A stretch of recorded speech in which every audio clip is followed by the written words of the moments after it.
Hello friends, super magic રસોઈમાં મિત્રો આપનું સ્વાગત કરું છું। આજે હું ટમેટા મેથીની પૂરીની રેસીપી તમારી સાથે શેર કરું છું। તો તમને ચોક્કસ આ વિડીયો ગમશે। ગમે તો લાઈક કરજો, શેર કરજો અને સબસ્ક્રાઈબ કરવાનું તો ભૂલતા જ નહીં। તો એના ઇન્ગ્રેડિયન્ટમાં મેં 2 મોટા ટમેટા સમારી લીધા છે અને અડધો કપ જેવી લીલી મેથી તાજી આપણે ધોઈને અને મેં સમારી લીધી છે। અને રૂટીન મસાલામાં આપણે લાલ મરચું, હળદર, હિંગ, ધાણા જીરું, તલ, અજમો અને તાજા મસાલામાં આપણે 2 લીલા મરચાં, 3 થી 4 કળી લસણ, 1 ઇંચ આદુનો ટુકડો, મીઠું અને રોટલીનો લોટ એટલે કે ઘઉંનો લોટ અને તેલ, એટલા ઇન્ગ્રેડિયન્ટ આપણે લેશું। તો બનાવવાનું ચાલુ કરીએ। તો પહેલાં તો આપણે પેસ્ટ બનાવી લેશું। એમાં મેં અત્યારે 2 લીલા મરચાંના પીસ કરું છું અને 1 ઇંચ આદુનો ટુકડો નાખી દેશું અને 3 થી 4 લસણની કળી નાખી દેશું। આ પૂરી મિત્રો આપણે છે ને સવારના નાસ્તામાં છે, પછી આપણે ટૂરમાં જાય ત્યાં છે, બધે આ પૂરી તમે લઈ શકો છો। ઇઝીલી બની જાય છે, કોઈ ટાઈમ પણ નથી લાગતો। અને તમારે જો પ્રવાસમાં લઈ જાવી હોય તો તમારે થોડીક કડક પૂરી કરવાની અને નાસ્તા માટે તમારે એકદમ સોફ્ટ ફૂલેલી પૂરી કરવાની। આ પૂરી તમે અથાણા સાથે, દહીં સાથે, ચા સાથે, એની સાથે લઈ શકો છો। અને 2 આપણે મોટા ટમેટા સમાર્યા છે ને એ પણ આપણે મિક્સર જારમાં નાખીને અને આની પ્યુરી કરી લેશું।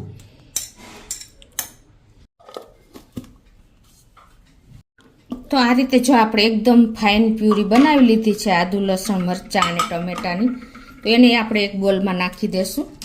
આ રીતે જો આપણે એક બોલમાં પ્યુરી ટમેટાની લઈ લીધી છે। હવે આપણે આમાં જ લોટ બાંધવાનો છે, બિલકુલ પાણીનો ઉપયોગ નથી કરવાનો। એકદમ ટેસ્ટી પૂરી થાય છે। તો પહેલાં તો આપણે હું અત્યારે 2 કપ લોટ લીધો છે, એમાં આપણે પહેલાં હું પોણા 2 કપ જેવો લોટ એડ કરું છું, પછી જોઈ તો આપણે એડ કરશું। આ રીતે આપણે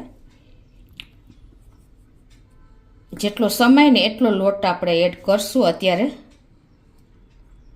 હું પોણા 2 કપ જેટલો કરું છું। હવે એમાં આપણે ટેસ્ટ એકોર્ડિંગ 1 ટીસ્પૂન જેવું મીઠું નાખી દેશું। અડધો કપ આપણે મેથી લીધી છે એ પણ નાખી દેશું અને 3 ટેબલ સ્પૂન જેવા મેં તલ લીધા છે, 1 ટીસ્પૂન જેવો અજમો, અડધી ટીસ્પૂન જેવી હળદર,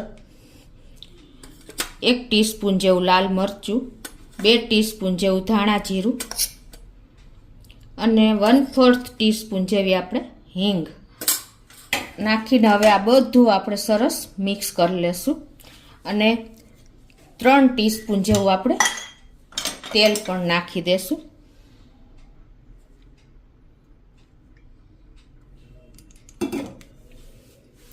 હવે આને આપણે બધું સરસ લોટ બાંધી લેશું, એટલે પહેલાં તો આ બધું સરસ આપણે મિક્સ કરી લેશું।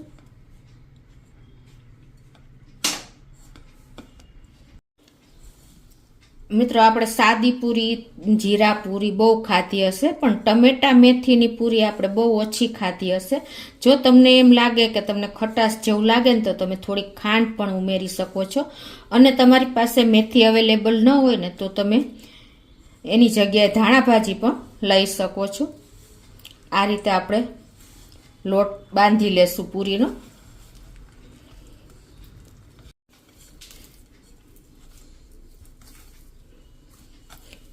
આ રીતે આપણે લોટ તૈયાર કરી લેશું। જો તમારે લોટમાં સેજ ઢીલો રહે ને તો તમારે જે આપણે 1/4 કપ જેટલો લોટ બચાવ્યો છે ને એ લોટ તમારે એડ કરી દેવાનો। મારે અત્યારે પોણા 2 કપ જેવો જ લોટ જોયો છે। તમારા ટમેટાની પ્યુરી, ટમેટા મોટા જ મેં લીધા છે એટલે તમારા લોટ ઉપર ડિપેન્ડ રહે છે અને ટમેટાની સાઇઝ ઉપર પણ ડિપેન્ડ રહે છે। તો આ રીતે આપણે પૂરીનો લોટ તૈયાર કરી લેશું। તો આ રીતે જો આપણે લોટ તૈયાર કરી લીધો છે અને તમારે રેસ્ટ આપવું હોય તો તમે 5 મિનિટ આપી શકો છો, બાકી રેસ્ટ આપવાની કોઈ જરૂર નથી રહેતી। તો હવે આપણે જેવડી પૂરી બનાવવી હોય એ પ્રમાણે આપણે લુવા તૈયાર કરી લેશું।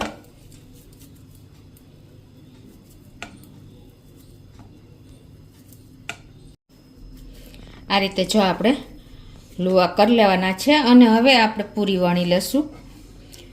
પૂરીમાં તમારે જો અટામણ લેવું હોય ને તો તેલ દોડું થઈ જાય છે, તો હું અત્યારે અટામણ નથી લેતી, પણ સેજ તેલવાળો આ રીતે કરીને અને પૂરી વણી લઉં છું.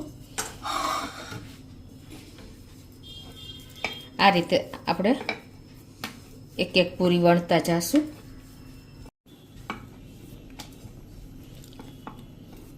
આ રીતે આપણે 3 થી 4 પૂરી વણી અને પછી આપણે તરતા જાશું.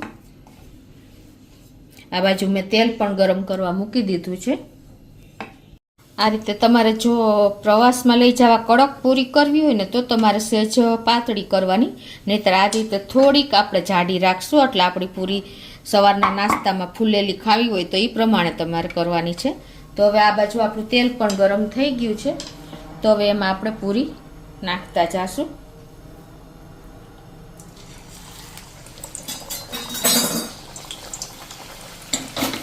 આ રીતે ઉપર પૂરી આવે એટલે તમારે આ રીતે પ્રેસ કરતું જવાનું.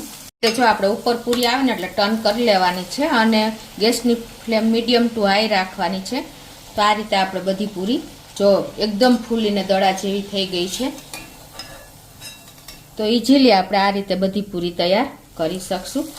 તેલમાં નાખ્યા પછી ઉપર આવે એટલે તમારે પ્રેસ કરીને અને ટર્ન કરી લેવાની છે.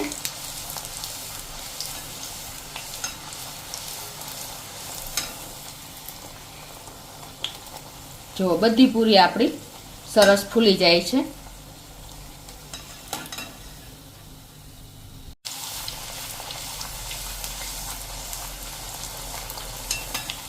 આ રીતે આપણે બધી પૂરી તૈયાર કરી લેશું.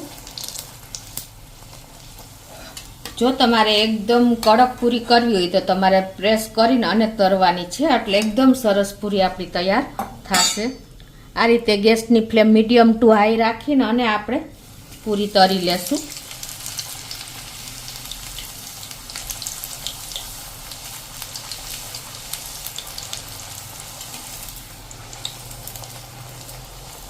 તમે સહેજ પ્રેસ કરશો ને એટલે તરત જ ફૂલીને બોલ જેવી પૂરી આપણી તૈયાર થઈ જશે. તમે જોઈ શકો છો. તો હવે આ રીતે આપણે બધી પૂરી તૈયાર કરી લેશું. તો મિત્રો આ ટમેટા મેથીની પૂરી જો આપણે તરીને રેડી છે, એકદમ બોલ જેવી તૈયાર થઈ છે. અને તમારે ટૂરમાં લઈ જવી હોય તો તમે ક્રન્ચી પૂરી પણ પ્રેસ કરીને કરી શકો છો. મિત્રો એકદમ ટેસ્ટી પૂરી થાય છે. તમે સવારના બ્રેકફાસ્ટમાં ગરમ ગરમ પૂરી ફૂલેલી લઈ શકો છો અને તમે આ રીતે એન્જોય કરી શકો છો. આ પૂરી તમે દહીં સાથે, અથાણા સાથે, ચા સાથે, ગમે તેની સાથે તમે લઈને એન્જોય, ચટણી સાથે પણ ખાઈ શકો છો. જો કે મસાલાવાળી છે એટલે તમે દહીં સાથે વધારે ટેસ્ટી લાગશે, ચા દહીં સાથે. તો તમને ચોક્કસ એક વખત આ રીતે ટ્રાય કરજો અને મને કોમેન્ટ બોક્સમાં જણાવજો કે તમને આ પૂરીની રેસીપી કેવી લાગી મિત્રો. તો તમને ચોક્કસ મારી આ રેસીપી ગમશે. ગમે તો લાઈક કરજો, શેર કરજો અને સબસ્ક્રાઈબ કરવાનું તો ભૂલતા જ નહીં.